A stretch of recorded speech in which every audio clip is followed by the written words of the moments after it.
All right, from the BP oil spill to 9/11 to a power outage in Connecticut, victim compensation is used now more than ever to expedite payouts and keep lawsuits at bay. Joining us now is the man and the mind behind a lot of these payouts, Kenneth Feinberg of Feinberg Rose. And it was funny, Kim, because you sat down and we talked BP, quickly threw in the Morgan Stanley, 125,000, and I said, you're like I'm the person or something. You're everywhere. You've cut a wide swath, and most of that, I think, people would, you've done some great public service. Well, thank you very, very much.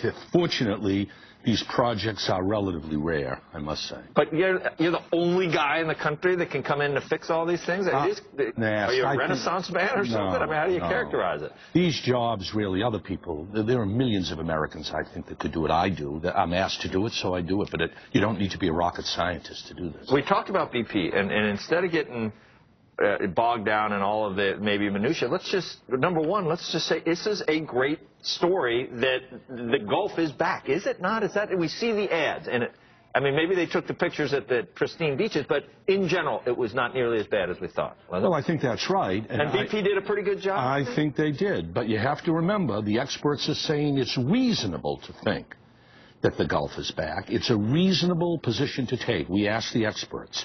There is always going to be some doubt environmentally, economically, biologically, but you're right. Generally, the experts seem to be saying that we're a lot better off down there than it might have been. Was the company shaken down punitively by the Obama administration for that $20 billion number? Not at all. Not at all. The company, you're trying to give money out. You've only given out 6, right?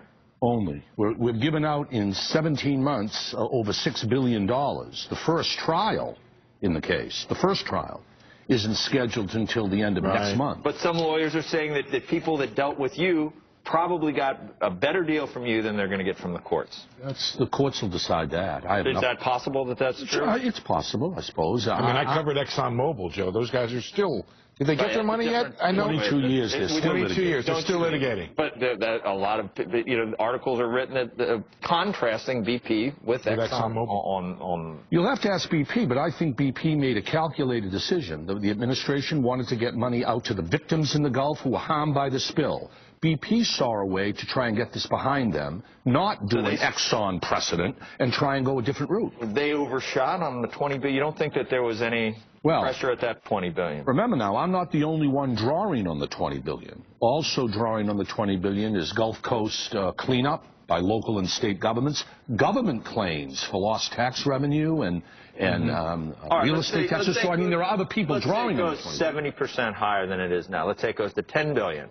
Does BP get the $10 billion back? Under the agreement established between BP and the administration, the money reverts back to BP. And what is the duration of that? How long can August 2013. 2013. Can we talk about this? Can I call it a slush fund? I mean, what do we call it? There's compensation fund. Well, no, not the $20 billion. The 6% that was agreed by the judge overseeing all this to put aside for plaintiff lawyers who aren't doing anything. What's your reaction to that? Are most judges former lawyers? I don't understand the problem This particular judge is a former plaintiff. I don't understand the problem. Only 6 cents? 6%. Only 6%? For nothing. Oh, come on. I just want to get Judge... the judge found in his original ruling that these plaintiffs, the lawyers litigating in his court, have a rising tide raises all ships, that they've done some great work and that therefore everybody has benefited. Now that's being challenged. The judge has it under reconsideration. I don't get into I don't get into any of that. But some of these lawyers did not do very much. Some didn't. Some did a great deal. So, I mean, the judge is going to hear this. He's decided to rethink this. He's granted a motion to reconsider this, and he'll have to make that decision. Great work if you can get it, though. You'd at least say that. Yeah. All right. Go ahead. I just want to talk about what we heard this morning about Morgan Stanley and what Joe was suggesting, that you've had an impact on that. And obviously there are many people who want more of Joe's stock to be stock rather than cash. But, I mean, this has had a big effect. Well, I don't know how much I've had the effect and how much the Treasury Department had an effect, how much, national market forces and competition have an effect. You're not how much it can be attributable, but I think it's a salutary thing. I think it's a good thing that it's more long-term stock and less cash up front. And essentially this ties more of the performance of the company long-term to the business at hand, right? That's today. right. And you think overall it might make the financial system safer? I think it does make it safer. Now, what the administration's done with the Federal Reserve, the SEC, FDIC, Barney Frank, and Chris Dodd, I mean, that's all.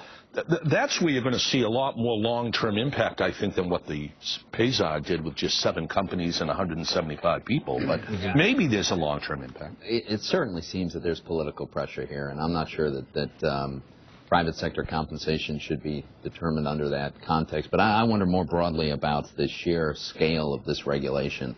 I mean, the cost even of firms that are not supposed to have to comply with certain things, just to figure out if it applies to them or not, is a huge new burden.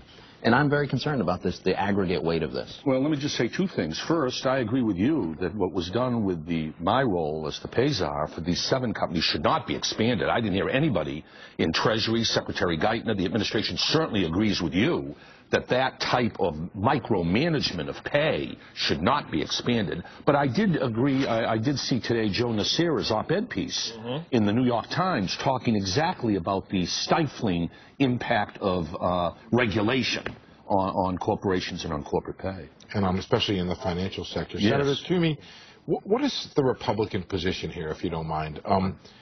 I've heard the Republican candidates basically blast Dodd-Frank, say repeal it. Right.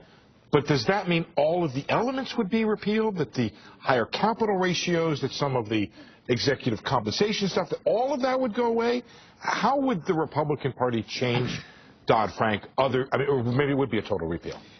You know, I think we'd start over again in many important respects. Right. There are some things that might very well survive. So, for instance, I think you'd find some bipartisan support for the idea of clearing over-the-counter derivatives, having a clearing mechanism. Whether you force them to be executed on exchange, now that starts to maybe become a little bit more contentious. The CFPB is something that, of course, we think it's terrible in its design. Go away.